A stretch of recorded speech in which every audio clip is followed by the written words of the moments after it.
আল্লাহ বললেন ইয়াউমিদিন বিবানি, এমন সময় ওই ব্যক্তি বলবে আল্লাহ আমার নামে যে আপনি মুনাফিকদের লিখে রাখলেন, আমি তো আমার জন্য কিছুই করি নাই, আমার নামে লেখা মুনাফিক, আমি নামাজের আজানের পরে মসজিদে নামাজ পড়ি নাই, আমি নামাজ ছাড়া মুনাফিক। আয় আল্লাহ লেখা আছে রমজান মাসে আমি রোজা রাখি নাই কিন্তু ইফতারের সময় ইফতার করেছি, আমি বড় মুনাফিক। আয় আল্লাহ আমার আমলনামায় লেখা একটা দিন রোজাও রাখি নাই, একটা দিন ইতিকাফও করি নাই, তারাবির নামাজ পড়ি নাই, ঈদের দিন ঈদগাহে গিয়েছি, আল্লাহ আমার নামে লেখা মুনাফিক। আল্লাহ বলেন ও মুনাফিক, মসজিদে আসলে না, তারাবি পড়লে না, রোজাও রাখলে না, এরপরে ঈদগাহে আসলে সবার মতো লম্বা জব্বা পরে সুন্দর করে সেজে আতর গোলাপ লাগাইয়া তুই আসলে মুনাফিক, আজকে কেমনে বাঁচবে? আল্লাহ তাআলা আমার নামে তো মুনাফিকি লেখা, আল্লাহ তুমি আমাকে বাঁচাও, তুমি আমাকে বাঁচাও। আল্লাহ বলবেন তোকে ছেড়ে দেওয়া যাবে না। আল্লাহ বলবেন গোলাম আজকে তোরে ছেড়ে দিব না। গোলাম বলবে ইয়াউমিদিন বিবানি, প্রয়োজন বুঝে তোমার পায়ে ধরি, আমার বাচ্চাদেরকে বাঁধো যাদের জন্য আমি মুনাফিকি করে টাকা জমাইলাম, আমার সন্তানদেরকে বাঁধো, আমাকে ছেড়ে দাও আল্লাহ, আমি এগুলাতে নাই। আল্লাহ বলবেন গোলাম বলের পরে কি? গোলাম এবার বলবে আল্লাহ আমার সন্তানদেরকে তোমাকে দিলাম, আমাকে ছেড়ে দাও। আল্লাহ বলবেন ছাড়বো না, এরপরে কিছু বলা লাগলে বল। গোলাম এবার বলছে ওয়া সাহিবাতিহি ওয়া আখি, হায় আল্লাহ তাআলা আমার আমলনামায় লেখা আমি মুনাফিকি করছি, আমার আমলনামায় লেখা আমি সুদ খাইছি, আমার আমলনামায় লেখা ঘুষ খাইছি, আল্লাহ আমার জন্য না, ওয়া সাহিবাতিহি আমার বউর জন্য। আল্লাহ বলবেন কেমনে? আমার স্ত্রী আমাকে প্রতিদিন বলে আপনি যে চাকরি করেন, পাশের বাড়ির দুলাভাই তো একই চাকরি করে, পাশের বাড়ির দুলাভাইয়ের ঘরে ওর নামের জুয়েলারি আছে, এয়ার কুলার এয়ার কন্ডিশন আছে, আপনি কি চাকরি করেন, আপনার ঘরে নাই কেন? আল্লাহ আমি তো নাফরমানি করতাম না, মুনাফিকি গাদ্দারি করতাম না, সুদ ঘুষ খাইতাম না, হালাল পথে চলতাম, আমি জন্য আমার ঘরে কিছু ছিল না, কিন্তু স্ত্রীর জ্বালাতন শুনে আমি ঘুষ খাইতাম, স্ত্রীর নির্যাতন শুনে আমি সুদে টাকা এনে ঘরে এয়ার কন্ডিশন এনেছি। আয় আল্লাহ তাআলা আমার আমলনামায় কেন লেখা সুদের কারবার, আমি ঘুষের কারবারি, আমি মুনাফিক, আমি স্ত্রীর জন্য করছি। ওয়া সাহিবাতিহি আমার বউরে বান্ধো, আমারে ছেড়ে দাও। কথা বুঝেননি আমার? আল্লাহ বলবেন তোর সন্তানদেরকে বাদলাম, তোর বউরে বাদলাম, কিন্তু ছাড়বো না। গোলাম বলছে আল্লাহ আমার আমলনামায় লেখা আমি বেঈমানি করছি, আমি আর একজনের বিচার রে হালাল রে হারাম বানাইছি, তার বিচারে আরেকজনে পাইয়ে দিয়েছি, এর বিনিময়ে মুনাফিকি করে কিছু টাকা পাইছি। আয় আল্লাহ আমার আমলনামায় লেখা আমি এগুলা করছি। ও আখি আমার ভাইদেরকে বাঁধো, আমার বোনদেরকে বাঁধো। আয় আল্লাহ তাআলা আমি বড় ভাই ছিলাম, ভাই বোনদেরকে বড় করবার জন্যে, লালন পালন করবার জন্যে আমি রাত দিন গাদার মতো খাটুনি দিয়ে কাজ করেছি, ভাইদেরকে বিদেশে পাঠিয়েছি, ইউরোপ আমেরিকায় পাঠিয়েছি, বোনদেরকে ভালো জায়গায় বিয়ে দিয়েছি। আয় আল্লাহ সারা জিন্দগি ভাই বোন চিন্তা করতে করতে নিজের কথা ভুলে গিয়েছি, ভাই বোনদেরকে এস্টাবলিশ করেছি, বোনদেরকে ভালো জায়গায় বিয়ে দিয়েছি, ভাইদেরকে ইউরোপ আমেরিকায় সেটেল করেছি, দেশের বাড়িতে সুন্দর বাড়ি বানিয়েছি, সব তো ভাই বোনদের জন্য করলাম। আজ আমার আমলনামায় লেখা বেঈমানি, আমার আমলনামায় লেখা মুনাফিকি। আয় আল্লাহ আমাকে কেন বাঁধছেন? আমার ভাই বোনদেরকে বাঁধেন। ওয়া আখি আল্লাহ বললেন তোর সন্তানদেরকে বাঁধলাম, তোর স্ত্রীকে বাঁধলাম, তোর ভাই বোনদেরকে বাঁধলাম, আর কি? আয় আল্লাহ তাআলা আমার আমলনামায় লেখা দেখি আমি নাফরমানি করছি, আমার আমলনামায় লেখা গ্রামের বিচারে 2 নম্বরই করছি, আমার আমলনামায় লেখা আরেকজনের জমি খাদ্য দখল করছি। আল্লাহ ওগুলো আমি করি নাই, তাহলে কে করছে? এরপরে গোলামের পরের আয়াতে বলছে ওয়া ফাসিলাতিহিল্লাতী তুআওয়ি। আয় আল্লাহ তাআলা আমার আমলনামায় লেখা আমি আরেকজনের মাথায় বাড়ি মাইরে মাথা ফাটাইয়া দিছি, আমার আমলনামায় লেখা বিয়ানি বাজার থেকে আমি চাঁদাবাজি করছি, আমার আমলনামায় লেখা গভীর রাতে আরেকজনের ওয়াল ফালাইয়া দিছি, আমার আমলনামায় লেখা আমি আরেকজনের জমি আমার জমিতে হাত ঢুকাইয়া দিছি, আমি করি নাই, কে করছে? ওয়া ফাসিলাতিহিল্লাতী তুআওয়ি আমার গোষ্ঠীর মুরব্বী আমারে বলছে তুই বল, তুই কর, আমরা তোর পিছনে আছি, লাঠি দিয়া বাড়ি দে, যত টাকা লাগে জেল জুলুম আমরা দেখবো, তুই কর। ওয়াফসিলাতি, আমার গোষ্ঠীর মুরব্বী বলছে, আয় আল্লাহ আমার গ্রামের বড় মাতব্বর বলছে, আমার দলের নেতা বলছে চাঁদাবাজি কর, ওই মহিলার রেপ কর, এর ঘরে ডাকাতি কর, যত কিছু লাগে আমি করব। আল্লাহ আমি সব করছি তাদের কথায়, আজ কেন তারা নাই, আমার নামে কেন এতগুলা মামলা? ওয়াফসিলাতিহিল্লাতী তুমি, আয় আল্লাহ আমার গ্রামের মুরব্বী, আমার গোষ্ঠীর মুরব্বী, আমার দলের মুরব্বীরে বান্ধ। আল্লাহ বলেন বাদলাম, কিন্তু তোরে তো ছাড়তাম না। গোলাম পায়ে ধরে কান্দে আর বললে আল্লাহ আমাকে ছেড়ে দাও। আল্লাহ বলে ছাড়বো না, আর কি দিবে? এবার গোলাম বলছে ওয়ামা ফিল আরদি জামিআন সুম্মা ইউনজি। আয় আল্লাহ তাআলা আমার সন্তান দিলাম, আমার স্ত্রী দিলাম, ভাই বোন দিলাম, মা বাপ দিলাম, গোষ্ঠীর মুরব্বী দিলাম, গ্রামের মুরব্বী দিলাম, দলের মুরব্বী দিলাম, এরপরে ছাড়বেন না? কয় না। আয় আল্লাহ ওয়ামান ফিল আরদি জামিআন সুম্মা ইউনজি, আসমান জমিনে যা কিছু আছে সব তোমারে দিলাম, আজকের দিনে আমারে ছেড়ে দাও, আর মুনাফিকি করতাম না। আল্লাহ বলেন এখন তো আমার হাতে ধরা, তুই মুনাফিকির তো লাইনই নাই। কথা বলেন না, কথা বলেন না। দেখবেন কিছু মুরব্বী আছে, হয় মুরব্বী আপনাদেরকে বলতেছি না, না আগে তো বহুত শয়তানি বদমাইশি করছি, এখন সব বাদ দিয়ে দিছি, এখন ভালো মানুষ হয়ে গেছি। আল্লাহ কো শয়তান, এখন তোর সব মেশিন নষ্ট হয়ে গেছে, এখন তো মেশিন নষ্ট কিচ্ছু করতে পারবে না। কথা বলেন না কেন? এখন ভালো হয়ে গেছে, আল্লাহ আমি তো নষ্ট করে দিয়েছি সব। এজন্য ভালো টাইমে ভালো হয়ে যাও। আমার বন্ধুগণ, গোলাম বলছে আল্লাহ আসমান জমিনে যা আছে সব দিলাম। আল্লাহ বলবেন ছাড়লাম না, তাইলে কি করা যায়? আল্লাহ বললেন গোলাম রে, আসমান জমিনে যা আছে সব দিলে আমি কিন্তু তোকে ছেড়ে দেব না। সন্তান দিলে ছেড়ে দেব না, মা বাপ দিলে, ভাই বোন দিলে, স্ত্রী দিলে ছেড়ে দিব না, এরপরে তুই মুরব্বীদেরকে দিলে ছাড়বো না। আল্লাহ এবার জবাব দিচ্ছেন কাল্লা ইন্নাহা লাযা, কখনো না, কখনো আজকে ছাড়বো না। যা জীবনে তোর ক্ষমতার বাহাদুরি দেখাইলি, যা শয়তানি করলি, আজকে তোরে ছাড়বো না। কাল্লা, কখনো, ইন্নাহা লাযা, তোর আগুন দিয়ে জ্বালাবো। নাযাতাল লিশাওয়া, যে আগুন চামড়া জ্বালায়, হাড্ডি জ্বালায়, গোশত জ্বালায়, রক্ত জ্বালায়, এমন করে তোর জ্বালাইয়া পিটাইয়া তোকে দুনিয়ার, তোকে জাহান্নামে পাঠাবো। এরপর আল্লাহ বলবেন এখন ডাক দে, এখন ডাক দে, তোর বাপ তোর ছেলেদেরকে ডাক দে, যাদেরকে খাওয়ানোর জন্য শয়তানি করছিস, বউরে ডাক দে, যার কথা গর্রে সুন্দর করছিস, ভাই বোনরে ডাক দে, যাদেরকে ইউরোপ আমেরিকার দেশে সেটেল করছিস, নিজে শয়তানি করছিস, ডাক দে তোর দলের মুরব্বী, তোর গ্রামের মুরব্বী, গোষ্ঠীর মুরব্বী, ডাক দে। তাদউ, পরের আয়াতে আল্লাহ বলছেন তাদউ মান আদবারা, ডাক দে ওদেরকে যাদের কথায় শয়তানি করলে, ওয়া তাওয়াল্লা, ডাকবে, কেউ আসবে না।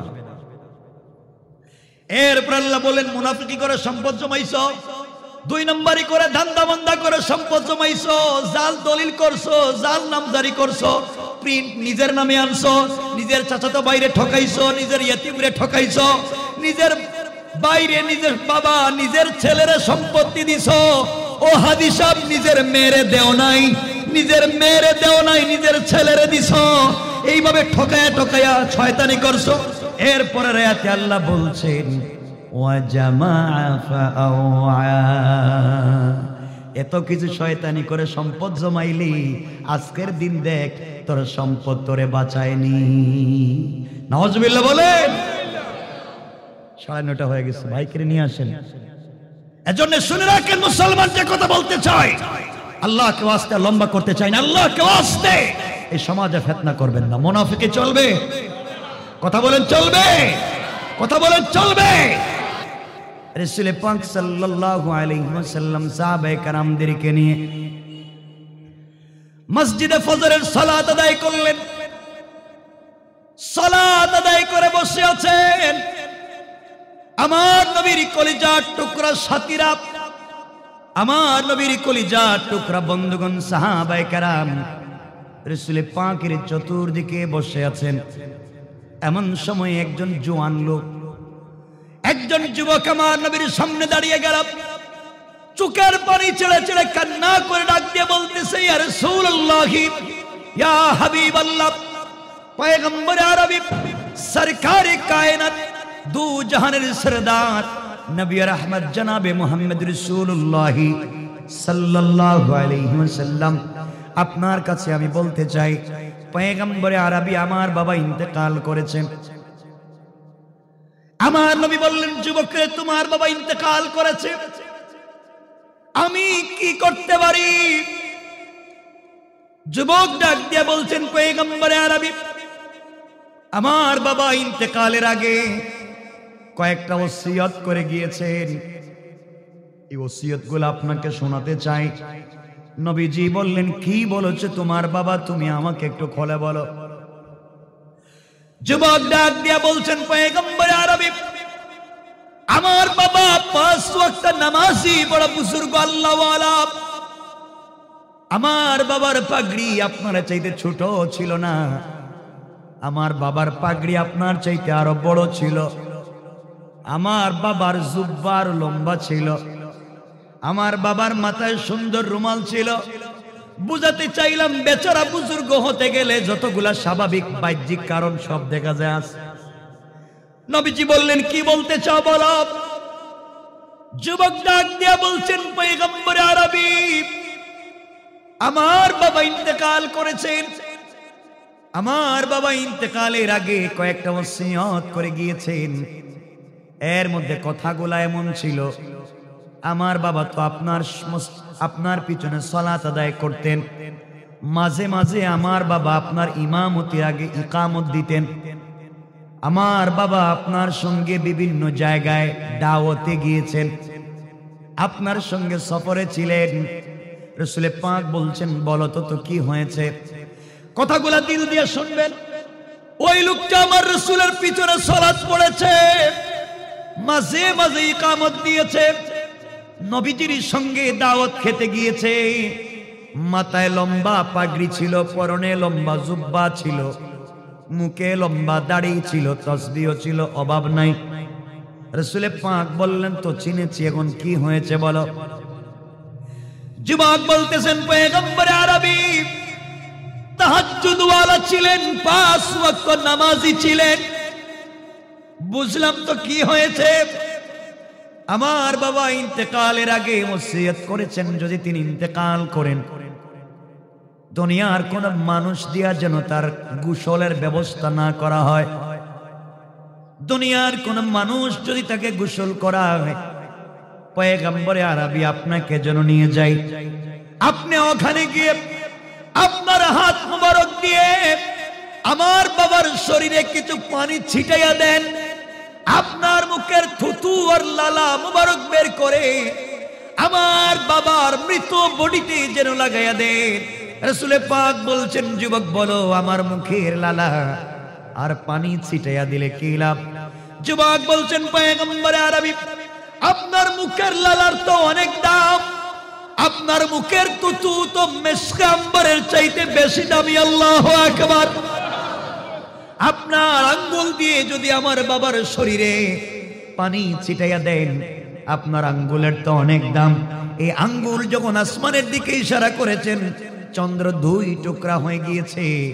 আপনি মেঘের দিকে ইশারা করেছেন, মেঘমালা আপনাকে ছায়া দিয়েছে। পয়গম্বর আরবি, এই জন্য আমার বাবা বুঝাতে চাইলেন, আপনি যদি আপনার হাত মোবারক দিয়ে আমার বাবার বডিতে পানি ছিটাইয়া দিয়া দেন, আর আপনি যদি মুখের থুতু মোবারক লাগাইয়া দেন, আমার বিশ্বাস যে বডিতে রাসূল পাকের মুখের লালা থুতু লেগে যাবে, কবরের ভিতরে ওই লাশটার সঙ্গে কেউ বেয়াদবি করবে না। পড়েন সুবহানাল্লাহ। আমার নবীজি বললেন, যুবক মেনে নিলাম, তোমার বাবার বডিতে আমি থুতু ছিটাইয়া দিব, পানি ছিটাইয়া দিব। 1 নম্বর ওসিয়ত মেনে নিলাম। পয়গম্বর আরবি, আমার বাবার 2 নম্বর ওসিয়ত হলো, দুনিয়ার কোন দামি পোশাক দিয়া আমার বাবার কাফনের কাপড় দিতে নিষেধ করেছেন। আমার আব্বা জান বলেছেন, আপনি যদি আপনার পরনের একটা জুব্বা আপনার পরনের একটা পাঞ্জাবি আমার বাবার কাফন হিসাবে দিয়ে দেন। আপনার পাঞ্জাবি দিয়া বাবার যদি লাশটাকে কাফন হিসাবে দিয়ে দেই, আমার বাবার বিশ্বাস হলো যে পাঞ্জাবির রাসূল পাকের বডির সঙ্গে লেগেছে, যে পাঞ্জাবির সঙ্গে মোহরে নবুয়ত লেগেছে, যে পাঞ্জাবির মধ্যে রাসূল পাকের শরীরের ঘাম মোবারক লেগে আছে, ওই পাঞ্জাবি দিয়ে যদি আমার বাবার কাফনের ব্যবস্থা করা হয়ে যায়, পয়গম্বরে আরবি আমার বাবার বিশ্বাস ওই পাঞ্জাবির ভিতরে যিনি থাকবে তাকে কবরের ভিতরে ফেরেশতারা আযাব দিবে না। পড়েন না সুবহানাল্লাহ। আমার নবীজি বললেন, যুবক মেনে নিলাম। এরপরে কি বলতে চাও বলো?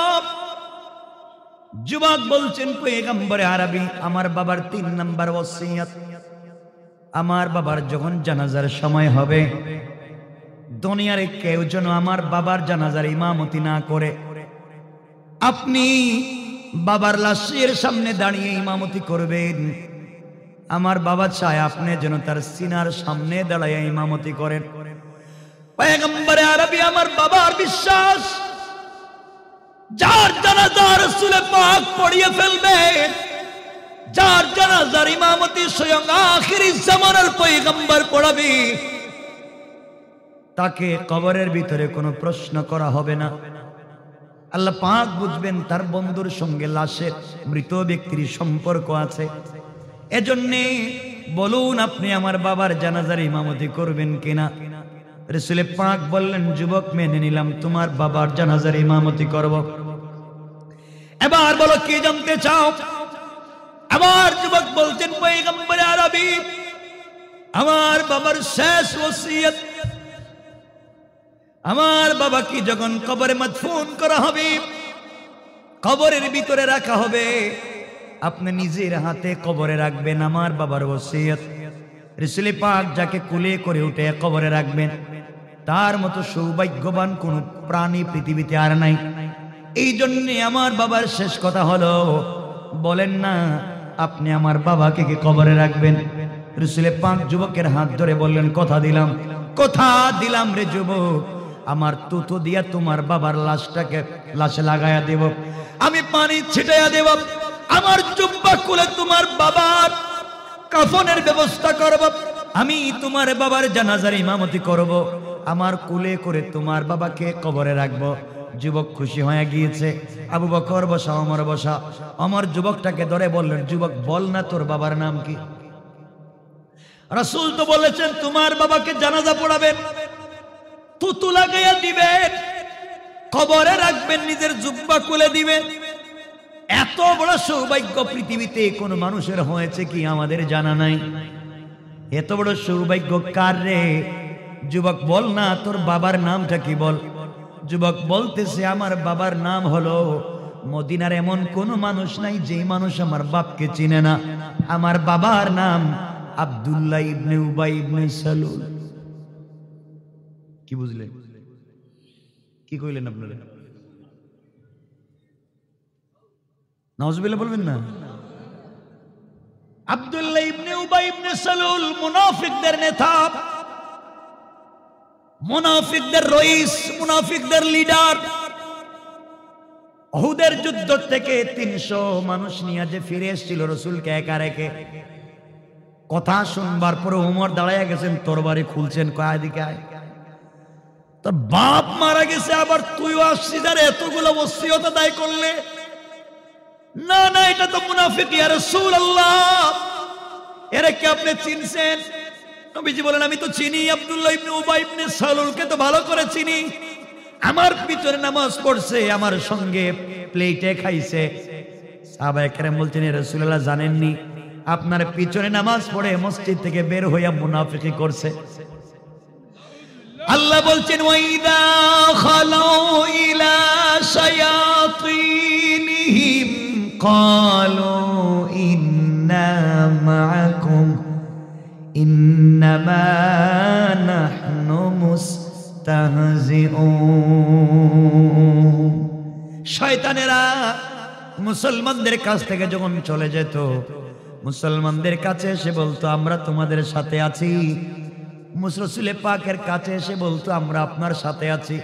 ওয়াইদা খালাউ ইলা শায়াতিনহিম আয়রু আসাইহিম রাজাউ ইলা রুআসাইহিম, তারা যখন তাদের নেতা লিডারদের সঙ্গে মিশতো তখন বলতো ক্বালু ইন্না মাকুম, আমরা তোমাদের সাথে আছি।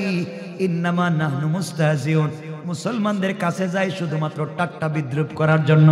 পয়গম্বর আরবি কত টাটকা মুনাফিক, আপনার পিছনে নামাজ পড়ছে, ওহুদের যুদ্ধ থেকে 300 মানুষ নিয়ে ব্যাক করছে, আর সারা জিন্দেগি আপনার বিরোধিতা করছে, আপনাকে মারার জন্য মসজিদে জেরার তৈরি করছে। পয়গম্বর আরবি এর জানাজায় আপনি যাবেন নাকি? সারা জিন্দেগি সাহাবায়ে কেরামের বদনাম করছে, মুনাফিকি করছে, আবার 5 ওয়াক্ত নামাজও পড়তো, লম্বা জুব্বাও পড়তো, পাঞ্জাবি আছে। পয়গম্বর আরবি বলছেন ওমর, আমি জানি লোকটা মুনাফিক, আমি জানি ওটা একটা বদমাইশ, কিন্তু এখন পর্যন্ত আল্লাহ কোরআনের আয়াত নাজিল করে আমাকে কিছু বলেন নাই। আমি তো রহমতের নবী, আমার ভিতরে দরদ আছে, এজন্য আমি না করতে পারি না, আমি তার জানাজায় যাবই। কে যাবেন? কথা বলেন না কেন? রাসূল পাক নিজে জানাজায় যাবেন বলতেছে। মুনাফিক নেতা, আমি কি বুঝাতে চাই শুনবেন শেষ পর্যন্ত। নবীজি বলেন সাহাবীরা যাই বলো না কেন, মুনাফিক হোক আর যাই হোক, তো আমার পিছনে নামাজ পড়ছে, মাঝে মাঝে ইকামত দিছে, আমার সঙ্গে দাওয়াত খাইতে গেছে, যাই করুক আমি তার জানাজায় যাব, কারণ আল্লাহ তো আমাকে নিষেধ করেন নাই, সে মুনাফিক। সাহাবায়ে কেরাম রাসূলের পাঞ্জাবি টেনে ধরছেন, যাইয়েন না। তাদের ভিতরে কত ব্যথাই, শয়তানটা তো বহুত কষ্ট দিছে। এক পর্যায়ে রাসূলের পাক জানাজায় পৌঁছে গেলেন, নবীজি জানাজায় হাজির হয়ে গেলেন, সাহাবায়ে কেরাম দাঁড়িয়ে আছেন। আমার রাসূল যখন মুনাফিক নেতা আব্দুল্লাহ ইবনে উবাই ইবনে সালুলের জানাজায় দাঁড়িয়ে ইমামতি করতে লাগলেন, সামনে লাশ আছে, রাসূল দাঁড়াইয়া আল্লাহু আকবার বলে হাত উঠাইলেন, কান পর্যন্ত নাভিতে না বানবার জন্য নামাজ শুরু হয়ে গিয়েছে। আল্লাহু আকবার বলে হাত উঠাইছেন, জিবরাইল হাজির, সালাম দিয়ে বলছেন ইয়া রাসূলুল্লাহ, হাত উঠাইছেন, নামাইতে পারবেন না? সুবহানাল্লাহ বলবেন না? আল্লাহু আকবার বলেন না? ইয়া রাসূলুল্লাহ, হাত উঠাইছেন, কান পর্যন্ত নামাতে পারবেন না, হাত বাঁধা যাবে না। নবীজি বললেন জিবরাইল এমন কাজ তো কোনোদিন করো নাই। জিবরিল আমিন বলছেন ইয়া রাসূলুল্লাহ, ইয়া হাবিবাল্লাহ, আপনি যার ইমামতি করতেছেন জানাজার চিনেননি? চিনি তো, আমার পিছনে নামাজ পড়তো, আপনি এতটুকুন চিনতে পারেন, কিন্তু আল্লাহ জানেন এটা কত বড় বদমাইশ। সুতরাং আল্লাহ বলেছেন আপনি দরদ নিয়া মুনাফিককে মাফ করে দিতে পারেন, নামাজি মুনাফিককে মাফ করে দিতে পারেন, আপনার সঙ্গে দাওয়াত খানেওয়ালা মুনাফিককে মাফ করে দিতে পারেন, আপনার সঙ্গে লম্বা জুব্বা পরনেওয়ালা মুনাফিককে মাফ করে দিতে পারেন। কিন্তু আল্লাহ বলেছেন আপনি জানাজার ইমামতি করেন, পাঞ্জাবি দেন, জুব্বা দেন, কয়েক লক্ষ বার ইমামতি করেন, কয়েক লক্ষ পাঞ্জাবি দেন, তুতু দিয়া তারে গোসল করাইয়া দেন, নিজে তারে কবরে রাখেন, যা ইচ্ছা মন চায় করেন, কিন্তু আল্লাহ বলছেন কোন মুনাফিককে ছাড় দিবেন না। আল্লাহু আকবার বলেন। আল্লাহ বলেছে যারা মুনাফিকি করেছে মাফ নয়। আপনি জানাজা পড়াইলে কি হবে? সুতরাং আমি আপনাদেরকে বলছি, মুনাফিক যারা হয়েছে, কাবা ঘরের ইমাম এনে, বাইতুল মুকাররমের খতিব এনে 1 লক্ষ বার জানাজার ইমামতি করে, যারা মুনাফিকি আর গাদ্দারি করেছে ইসলামের সাথে, তাদের মাফ নয়। ঠিক কি না বলেন? ঠিক। এজন্য মুনাফিকদের ব্যাপারে কোনো স্যাক্রিফাইস নাই, কোনো কনফার্মাইজ নাই। দেখবেন বহুত লোক আছে মসজিদে এসে খতিব সাহেবকে বলবো হুজুর একটু ওয়াজ করেন, টান টান ওয়াজ করেন, যা ভালো লাগে বলেন, আমার নেতার বিরুদ্ধে বলেন, তো শয়তান বইলে ইমাম সাহেবের গরম করে দিয়ে গেছে, মিম্বরে উঠে তো উনি ইচ্ছা মতো ওয়াজ শুরু করছে।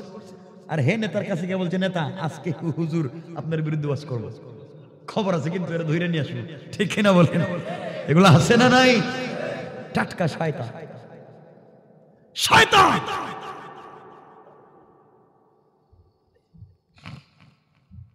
কষ্ট পাচ্ছেন আমার কথায়? আপনারা কষ্ট পাইয়েন না, কষ্ট দেওয়ার জন্য বলছি না। আপনাদের মনে হয় কষ্ট হচ্ছে, মনে হচ্ছে। একটু হাত দেখান তো দেখি কারা কারা কষ্ট পাচ্ছেন। এটি কি করলেন? কষ্ট পাচ্ছেন আপনারা?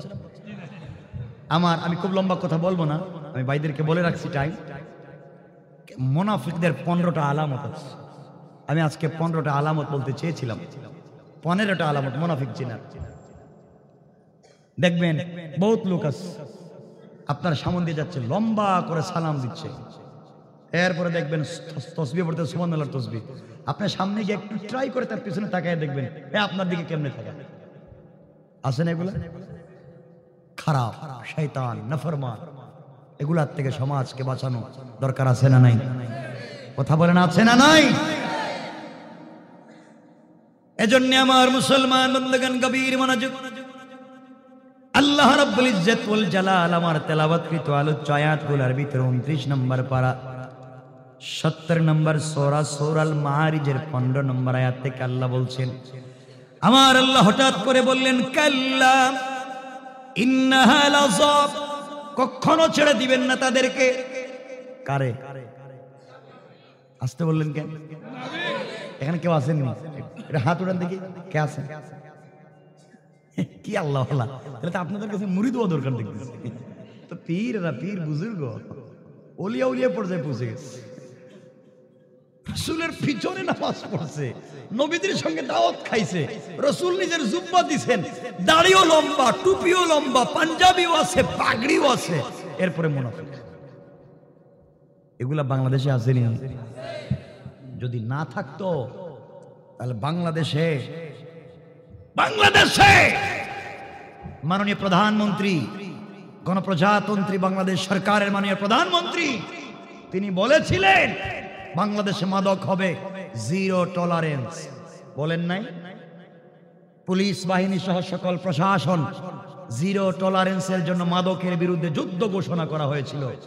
আজকে মাদকের বিরুদ্ধে যদি যুদ্ধ ঘোষণা করা হয়ে থাকে, তাহলে বাংলাদেশের মতো মুসলিম রাষ্ট্রে আইন করে ঘরে ঘরে গ্রামে গ্রামে মাদককে যারা সয়লাভ করতে চায় তারা রাষ্ট্রের দুশমন, জনগণের দুশমন, ইসলামের দুশমন। ঠিক কিনা বলে? বড় বড় লম্বা যুদ্ধবলারা কই গেল? এখন যে আইন করে যে মদকে গ্রামে গ্রামে দেওয়া হচ্ছে, কেউ কথা বলে না এগুলা। কারণ যার নিজের জীবন বাঁচাইতে হইব, জান বাঁচা বাদ দিস। কিন্তু আল্লাহ বলেছেন পৃথিবীতে কিছু লোক থাকবে সব সময় হকের পক্ষে থাকবে, তাদেরকে পিটাও আর মারো আর গালি দেও, তারা কিছু লোক সব সময় হকের পক্ষে থাকবে ইনশাআল্লাহ। বলেন না ইনশাআল্লাহ? আপনারা বাদ দেন এই ফিতনা, কে লম্বা টুপি, কে জালি টুপি, কে কিস্তি টুপি, কে ছুক্কা টুপি, কে কালো পাগড়ি, সাদা, হলুদ, নীল, সব বাদ। লম্বা পাঞ্জাবি, খাটো পাঞ্জাবি, সব বাদ। কে মাথার উপরে হাত বাঁধে, কে কলজের উপরে, কে বুকের নিচে, কে বুকের উপরে, কে নবী সালাম আলাইকা বললো, কে নবী সালাম আলাইকা বললো না, কে জুড়ে আস্তে আমিন বললো, কে আস্তে আমিন বললো না, সব বাদ দাও। মুসলমানকে ঐক্যবদ্ধ করো, এক প্ল্যাটফর্মে নিয়ে আসো। ইহুদি খ্রিস্টানরা যখন মুসলমানদেরকে পিটায় তখন জানতে চায় না যে তুই লম্বা পাঞ্জাবি না কাটা পাঞ্জাবি। কথা বলেন না কেন? জিজ্ঞাসা করে না তোর পাগড়ি কালো না সাদা, এটা কর। তুই হাত কি নাভির নিচে বাঁধছিলে না কলজের উপর, এটা কর। জিগায়নি? জিজ্ঞাসা করে তুই কালিমাওয়ালা কিনা, যদি কালিমাওয়ালা হস তাহলে পিটা। কেন আপনারা বুঝেন না এগুলা? কেন আপনারা বুঝেন? এজন্য আল্লাহ যে রাগ করে বলছেন কাল্লা ইন্নাহা লাযা, কখনো ছাড়বেন না, পিটাইবেন। ওই কারে পিটাইবেন একটু আগে থেকে না বললে আপনারা কিছু বুঝবেন না, কষ্ট হবে না তো আপনাদের? আমার বন্ধুগণ, আমি যে কথাগুলো বললাম যদি বিশ্বাস না হয়, ইসলামের জন্য দরদ নিয়ে বলছি, মনে রাখবেন মুনাফিক যারা করে তাদের মাফ নাই। মুনাফিক যারা হয় তাদেরকে জাহান্নামের সবথেকে নিম্ন জায়গায় দেওয়া হয়।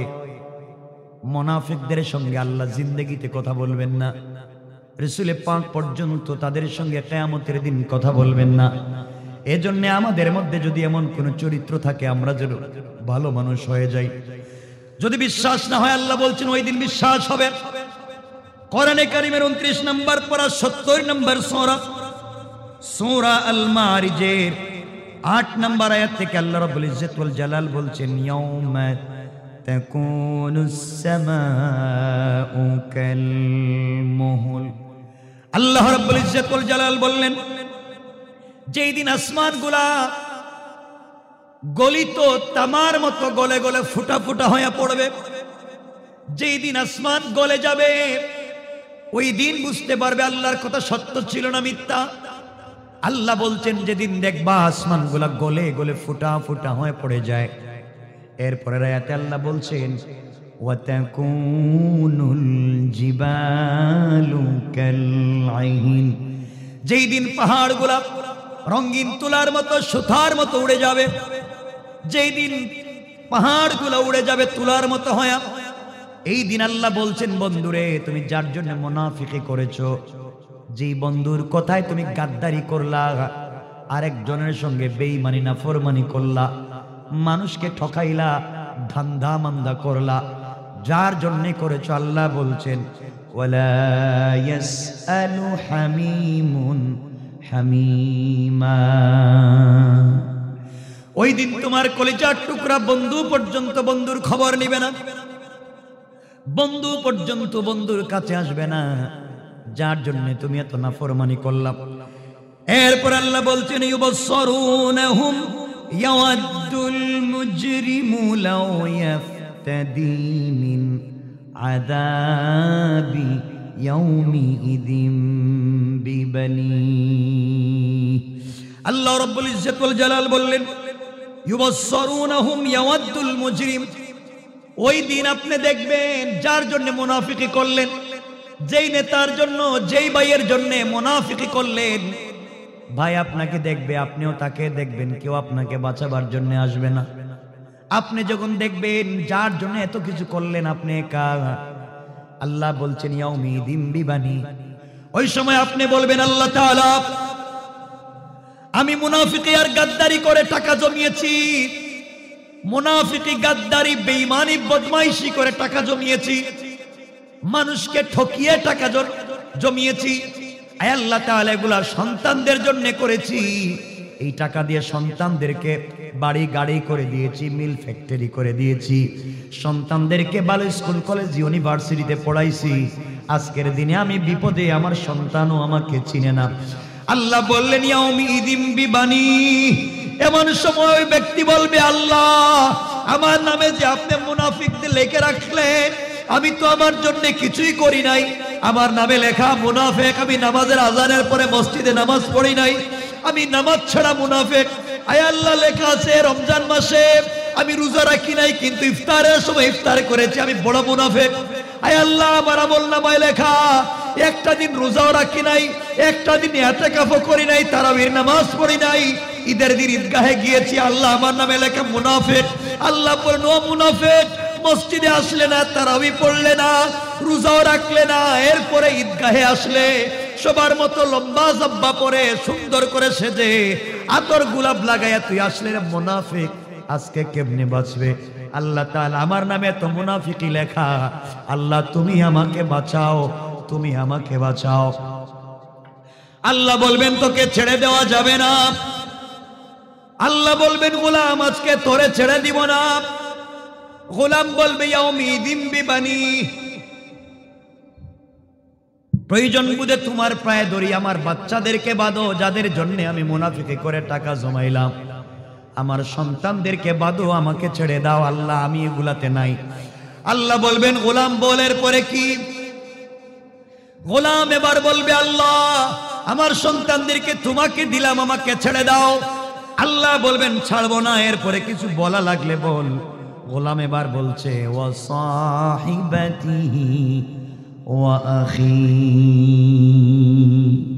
হায় আল্লাহ তাআলা আমার আমলনামায় লেখা আমি মুনাফিকি করছি, আমার আমলনামায় লেখা আমি সুদ খাইছি, আমার আমলনামায় লেখা ঘুষ খাইছি, আল্লাহ আমার জন্য না, ওয়া সাহিবাতিহি আমার বউর জন্য। আল্লাহ বলবেন কেমনে? আমার স্ত্রী আমাকে প্রতিদিন বলে আপনি যে চাকরি করেন, পাশের বাড়ির দুলাভাই তো একই চাকরি করে, পাশের বাড়ির দুলাভাইয়ের ঘরে ওর নামের জুয়েলারি আছে, এয়ার কুলার এয়ার কন্ডিশন আছে, আপনি কি চাকরি করেন, আপনার ঘরে নাই কেন? আল্লাহ আমি তো নাফরমানি করতাম না, মুনাফিক গাদ্দারি করতাম না, সুদ ঘুষ খাইতাম না, হালাল পথে চলতাম। আমি জন্য আমার ঘরে কিছু ছিল না, কিন্তু স্ত্রীর জ্বালাতন শুনে আমি ঘুষ খাইতাম, স্ত্রীর নির্যাতন শুনে আমি সুদে টাকা এনে ঘরে এয়ার কন্ডিশন এনেছি। আয় আল্লাহ তাআলা, আমার আমলনামায় কেন লেখা সুদের কারবার আমি, ঘুষের কারবারি আমি, মুনাফিক আমি স্ত্রীর জন্য করছি। ও সাহিবাতিহি, আমার বউরে বান্ধব, আমারে ছেড়ে দাও। কথা বুঝেননি আমার? আল্লাহ বলবেন তোর সন্তানদেরকে বাদলাম, তোর বউরে বাদলাম, কিন্তু ছাড়বো না। গোলাম বলছে আল্লাহ আমার আমলনামায় লেখা আমি বেঈমানি করছি, আমি আর একজনের বিচার রে হালাল রে হারাম বানাইছি, তার বিচারে আরেকজনে পাইয়ে দিয়েছি, এর বিনিময়ে মুনাফিকি করে কিছু টাকা পাইছি। আয় আল্লাহ আমার আমলনামায় লেখা আমি এগুলা করছি। ও আখি, আমার ভাইদেরকে বাঁধো, আমার বোনদেরকে বাঁধো। আয় আল্লাহ তাআলা, আমি বড় ভাই ছিলাম, ভাই বোনদেরকে বড় করবার জন্যে, লালন পালন করবার জন্যে আমি রাত দিন গাদার মতো খাটুনি দিয়ে কাজ করেছি। ভাইদেরকে বিদেশে পাঠিয়েছি, ইউরোপ আমেরিকায় পাঠিয়েছি, বোনদেরকে ভালো জায়গায় বিয়ে দিয়েছি। আয় আল্লাহ, সারা জিন্দগি ভাই বোন চিন্তা করতে করতে নিজের কথা ভুলে গিয়েছি। ভাই বোনদেরকে স্টাবলিশ করেছি, বোনদেরকে ভালো জায়গায় বিয়ে দিয়েছি, ভাইদেরকে ইউরোপ আমেরিকায় সেটেল করেছি, দেশের বাড়িতে সুন্দর বাড়ি বানিয়েছি। সব তো ভাই বোনদের জন্য করলাম। আজ আমার আমলনামায় লেখা বেঈমানি, আমার আমলনামায় লেখা মুনাফিকি। আয় আল্লাহ, আমাকে কেন বাঁধছেন? আমার ভাই বোনদেরকে বাঁধেন। ও আখি, আল্লাহ বললেন তোর সন্তানদেরকে বাঁধলাম, তোর স্ত্রীকে বাঁধলাম, তোর ভাই বোনদেরকে বাঁধলাম, আর কি? আয় আল্লাহ তাআলা, আমার আমলনামায় লেখা দেখি আমি নাফরমানি করছি, আমার আমলনামায় লেখা গ্রামের বিচারে 2 নম্বরই করছি, আমার আমলনামায় লেখা আরেকজনের জমি খাদ্য দখল করছি। আল্লাহ, ওগুলো আমি করি নাই, তাহলে কে করছে? এরপরে গোলামের পরের আয়াতে বলছে ওয়া ফাসিলাতিহিল্লাতী তুআওয়ি। আয় আল্লাহ তাআলা, আমার আমলনামায় লেখা আমি আরেকজনের মাথায় বাড়ি মাইরে মাথা ফাটাইয়া দিছি, আমার আমলনামায় লেখা বিয়ানি বাজার থেকে আমি চান্দাবাজি করছি, আমার আমলনামায় লেখা গভীর রাত্রে আরেকজনের ওয়াল ফালাইয়া দিছি, আমার আমলনামায় লেখা আমি আরেকজনের জমি আমার জমিতে হাত ঢুকাইয়া দিছি। আমি করি নাই, কে করছে? ওয়া ফাসিলাতিহিল্লাতী তুআওয়ি, আমার গোষ্ঠীর মুরব্বী আমারে বলছে তুই বল, তুই কর, আমরা তোর পিছনে আছি, লাঠি দিয়া বাড়ি দে, যত টাকা লাগে জেল জুলুম আমরা দেখবো, তুই কর। ওয়া ফাসিলাতি, আমার গোষ্ঠীর মুরব্বী বলছে, আয় আল্লাহ, আমার গ্রামের বড় মাতব্বর বলছে, আমার দলের নেতা বলছে চাঁদাবাজি কর, ওই মহিলার রেপ কর, এর ঘরে ডাকাতি কর, যত কিছু লাগে আমি করব। আল্লাহ, আমি সব করছি তাদের কথায়, আজ কেন তারা নাই, আমার নামে কেন এতগুলা মামলা? ওয়া ফাসিলাতিহিল্লাতী তুআওয়ি। আয় আল্লাহ, আমার গ্রামের মুরব্বী, আমার গোষ্ঠীর মুরব্বী, আমার দলের মুরব্বীরে বান্ধ। আল্লাহ বলেন বাদলাম, কিন্তু তোরে তো ছাড়তাম না। গোলাম পায়ে ধরে কান্দে আর বললে আল্লাহ আমাকে ছেড়ে দাও। আল্লাহ বলে ছাড়বো না, আর কি দিবে? এবার গোলাম বলছে ওয়া মা ফিল আরদি জামিআন সুম্মা ইউনজি। আয় আল্লাহ তাআলা, আমার সন্তান দিলাম, আমার স্ত্রী দিলাম, ভাই বোন দিলাম, মা বাপ দিলাম, গোষ্ঠীর মুরব্বী দিলাম, গ্রামের মুরব্বী দিলাম, দলের মুরব্বী দিলাম, এরপরে ছাড়বেন না? কয় না। আয় আল্লাহ, ওয়া মান ফিল আরদি জামিআন সুম্মা ইউনজি, আসমান জমিনে যা কিছু আছে সব তোমারে দিলাম, আজকের দিনে আমারে ছেড়ে দাও, আর মুনাফিকি করতাম না। আল্লাহ বলেন এখন তো আমার হাতে ধরা, তুই মুনাফিকির তো লাইনই নাই। কথা বলেন না, কথা বলেন না। দেখবেন কিছু মুরব্বী আছে, হয় মুরব্বী, আপনাদেরকে বলতেছি না, না আগে তো বহুত শয়তানি বদমাইশি করছি, এখন সব বাদ দিয়ে দিছি, এখন ভালো মানুষ হয়ে গেছি। আল্লাহ কো শয়তান, এখন তোর সব মেশিন নষ্ট হয়ে গেছে, এখন তো মেশিনই নষ্ট, কিচ্ছু করতে পারবে না। কথা বলেন না কেন? এখন ভালো হয়ে গেছে, আল্লাহ আমি তো নষ্ট করে দিছি সব। এজন্য ভালো টাইমে ভালো হয়ে যাও। আমার বন্ধুগণ, গোলাম বলছে আল্লাহ আসমান জমিনে যা আছে সব দিলাম। আল্লাহ বলবেন ছাড়লাম না, তাইলে কি করা যায়? আল্লাহ বললেন গোলাম রে, আসমান জমিনে যা আছে সব দিলে আমি কিন্তু তোকে ছেড়ে দেব না। সন্তান দিলে ছেড়ে দেব না, মা বাপ দিলে, ভাই বোন দিলে, স্ত্রী দিলে ছেড়ে দিব না, এরপরে তুই মুরব্বীদেরকে দিলে ছাড়বো না। আল্লাহ এবার জবাব দিচ্ছেন, কাল্লা ইন্নাহা লাযা, কখনো না, কখনো আজকে ছাড়বো না। যা জীবনে তোর ক্ষমতার বাহাদুরি দেখাইলি, যা শয়তানি করলি, আজকে তোরে ছাড়বো না। কাল্লা, কখনো, ইন্নাহা লাযা, তোর আগুন দিয়ে জ্বালাবো। নাযাতাল লিশাওয়া, যে আগুন চামড়া জ্বালায়, হাড্ডি জ্বালায়, গোশত জ্বালায়, রক্ত জ্বালায়, এমন করে তোর জ্বালাইয়া পিটাইয়া তোকে দুনিয়ার, তোকে জাহান্নামে পাঠাবো। এরপর আল্লাহ বলবেন, এখন ডাক দে, এখন ডাক দে, তোর বাপ, তোর ছেলেদেরকে ডাক দে, যাদেরকে খাওয়ানোর জন্যই শয়তানি করছিস। বউরে ডাক দে, যার কথা গর্রে সুন্দর করছিস। ভাই বোনরে ডাক দে, যাদেরকে ইউরোপ আমেরিকার দেশে সেটেল করছিস, নিজে শয়তানি করছিস।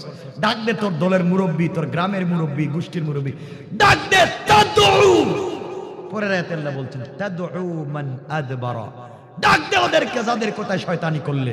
ওয়া তাওয়াল্লা, ডাকবে, কেউ আসবে না।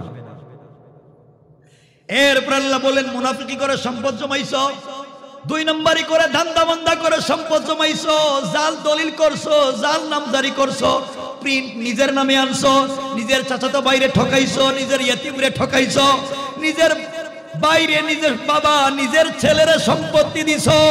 ও হাদি সাহেব, নিজের মেয়েরে দেও নাই, নিজের মেয়েরে দেও নাই, নিজের ছেলেরে দিছো। এইভাবে ঠকায়া ঠকায়া শয়তানি করছো।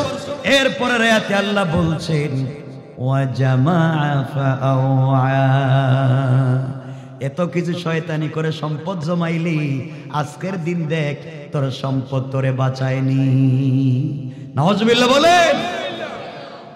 9:30 হয়ে গেছে, ভাইকে নিয়ে আসেন। এজন্য শুনে রাখেন, মুসলমান যে কথা বলতে চাই, আল্লাহকে ওয়াস্তে লম্বা করতে চাই না, আল্লাহকে ওয়াস্তে এই সমাজে ফিতনা করবেন না। মুনাফিকি চলবে, কথা বলেন চলবে, কথা বলেন চলবে। যুবকদেরকে দুটো কথা বলে শেষ করছি। একটা কথা শুনো, তোমাদেরকে কিছু বললেই বলো ব্যস্ত, আসো না যুবক তাফসীরে ব্যস্ত, আসো না মসজিদে ব্যস্ত, আসো না নামাজে ব্যস্ত, আসো না ভালো কাজে ব্যস্ত। আরে যুবক, তুমি দুনিয়া দুনিয়া দুনিয়া দুনিয়া বলে যতটুকু ব্যস্ত, তোমার চাইতে কোটি গুণ বেশি ব্যস্ত আজরাইল তোমাকে নিয়ে। ঠিক কিনা বলেন? ব্যস্ততা বাদ দাও। এই জন্য যুবকদেরকে আমার শেষ কথা তোমাদেরকে শোনাচ্ছি। ভাই, তোমাদেরকে আজকে বলবো না যে মুনাফিকি বাদ দাও, বলবো না সুদ খাওয়া বাদ দাও, আমাকে বলবো হুজুর পাক্কা ওয়াদা, কমপ্লিট পাক্কা ওয়াদা, আগামীকালকে থেকে মুনাফিকি বাদ। সকাল হওয়ার পরে আমার ওয়াজ ভুলে যাবেন, হুজুর কি বলতে কিছু মনে থাকবে না, আবার আগের জায়গায় চলে যাবেন। এই যে ওয়াদা দিয়ে ওয়াদা ভাঙলেন, রাসূল পাক বলছেন, ওয়ালা দীনা লিমান লা আহাদা লা, ওয়াদা দিয়া যারা ওয়াদা ভাঙে এদের কোনো ধর্ম নাই। এজন্য আপনাদেরকে আমি এই জায়গায় নিতে চাই না। আমি একটা এসএমএস, একটা বার্তা দিচ্ছি, এই কথা বলে শেষ করতেছি। যুবক, তোমাদের দুটা পায়ে ধরে বললাম, দেও তোমাদের দুটা পা, তোমাদের দুটা পা ধরে বলছি, দুটা পা ধরে বলছি। যুবক শোনো, তোমাকে আবার বলছি, তুমি বন্ধুদের পাল্লায় পড়ে মদের বারে গিয়েছ, বন্ধুদের পাল্লায় পড়ে সিলেটের সিনেমা হলে গিয়েছ, সিনেমা দেখতেছ, সিনেমা চলতেছে, নর্তকীরা নাচছে, গান গায়, উলঙ্গ হয়ে নষ্টামি বদমাইশি করতেছে, তুমি সিনেমা হলের ভিতরে, হঠাৎ নামাজের সময় হয়ে গিয়েছে। যুবক, ওখানে নামাজে দাঁড়িয়ে যাও, ওখানে নামাজে দাঁড়িয়ে যাও। আগে নামাজ, এরপরে অন্য কাজ, আগে নামাজ, এরপরে অন্য কাজ। নামাজের সময় হয়ে গিয়েছে, সিনেমা হলে ওখানে নামাজে দাঁড়িয়ে যাও। বন্ধুদের পাল্লায় পড়ে মদের বারে গিয়েছ, জমকালো আয়োজন, সবাই উলঙ্গ হয়ে নাচানাচি করতেছে। যুবক, নামাজের সময় হয়ে গিয়েছে, মদের বোতলটা টেবিলে রাইখে দাও, আগে নামাজে দাঁড়িয়ে যাও, আগে নামাজে দাঁড়িয়ে যাও। বন্ধুদের পাল্লায় পড়ে ফ্যান্সি ডিলের বারে গিয়েছ, সবাই ফ্যান্সি ডিল খাইয়া মাতাল হয়ে গিয়েছে, তোমাকে বলছি নামাজের সময় হয়ে গিয়েছে, ফ্যান্সি ডিলের বোতলটা পকেটে রাইখে দাও, আগে নামাজে দাঁড়িয়ে যাও, আগে নামাজ, এরপরে অন্য কাজ। বন্ধুদের পাল্লায় পড়ে ইয়াবার ট্যাবলেট হাতে নিয়েছ, ইয়াবার ট্যাবলেট তোমার হাতে, নামাজের সময় হয়েছে, রব বলছেন হাইয়া আলাল ফালাহ, ও গোলাম, কল্যাণ তো আমার কাছে, ইয়াবার ট্যাবলেটে কোনো কল্যাণ নাই। কে তোকে বলছে ওখানে কল্যাণ? তোর মাইন্ডকে রিফ্রেশ করতে চাইলে সেজদায় আয়, তুমি যাইলা না, নামাজের সময় হয়েছে, ট্যাবলেটটা পকেটে রাইখা দাও, আগে নামাজে দাঁড়িয়ে যাও, আগে নামাজে দাঁড়িয়ে যাও। বন্ধুদের পাল্লায় পড়ে বদমাইশি করেছ, তুমি জিনা করেছ, অপবিত্র, নামাজের সময় হয়ে গিয়েছে। ও যুবক, পবিত্র হয়ে ওখানে নামাজে দাঁড়িয়ে যাও। মাথায় যদি পাগড়ি থাকে, পাগড়ি পরে নামাজে দাঁড়িয়ে যাও। পাগড়ি যদি না থাকে একটা টুপি পরে নামাজে দাঁড়িয়ে যাও। টুপি যদি না থাকে তোদের পায়ে ধরে বলছি, পায়ে পায়ে বিনা টুপিতে নামাজে দাঁড়িয়ে যাও খালি মাথায়। যদি একটা পাঞ্জাবি থাকে পাঞ্জাবি পরে নামাজে দাঁড়িয়ে যাও। পাঞ্জাবি যদি না থাকে একটা শার্ট পরে নামাজে দাঁড়িয়ে যাও। শার্ট যদি না থাকে একটা টি শার্ট পরে নামাজে দাঁড়াও। টি শার্টও যদি না থাকে একটা সেন্ডু গেঞ্জি পরে নামাজে দাঁড়াও। তাও যদি না থাকে খালি মাথায় খালি গায়ে তোদের পায়ে ধরে বলছি আসসালাতু আলা ওয়াক্তিহা, তাও সময় মতো নামাজে দাঁড়াও। যদি একটা পায়জামা থাকে পায়জামা পরে নামাজে দাঁড়াও। পায়জামা যদি না থাকে একটা প্যান্ট পরে নামাজে দাঁড়াও। প্যান্টও যদি না থাকে 3 কোয়ার্টার পরে নামাজে দাঁড়াও। ও যুবক তোদেরকে আবার বলছে, যদি 3 কোয়ার্টারও না থাকে নাভি থেকে হাঁটু পর্যন্ত ঢাকো, তাও নামাজে দাঁড়াও। যদি তোমার নাভি থেকে হাঁটু পর্যন্ত ঢাকবার মতো কাপড় না থাকে তাহলে খালি মাথায় খালি গায়ে উলঙ্গ হয়ে তাও সময় মতো নামাজে দাঁড়াও। তাও তোমরা নামাজ পড়ো, তাও নামাজ পড়ো। তোমার রাসূল তো কাঁদছেন নামাজের জন্য। যুবক যদি পানির ব্যবস্থা থাকে ওযু করে নামাজে দাঁড়াও। পানির যদি ব্যবস্থা না থাকে তায়াম্মুম করে নামাজে দাঁড়াও। পানিরও ব্যবস্থা নাই, ওযু করবার ব্যবস্থা নাই, তায়াম্মুমের কোনো ব্যবস্থা নাই, তাহলে বিনা ওযুতে বিনা তায়াম্মুমে খালি মাথায় খালি গায়ে উলঙ্গ হয়ে আসমানে জমিনে বাতাসে বিমানে সাগরে যেখানে যে অবস্থায় আছো তাও তুমি নামাজ পড়ো, রবের কদমে সাজদা করো। আমার বিশ্বাস রব তো বলেছেন ইন্নাস সালাতা তানহা আনিল ফাহশাই ওয়াল মুনকার। এই সালাত একদিন তোমাকে সকল অশ্লীলতা থেকে বাঁচাইয়া বাঁচাইয়া আল্লাহ পর্যন্ত পৌঁছায় দিবে ইনশাআল্লাহ, ইনশাআল্লাহ।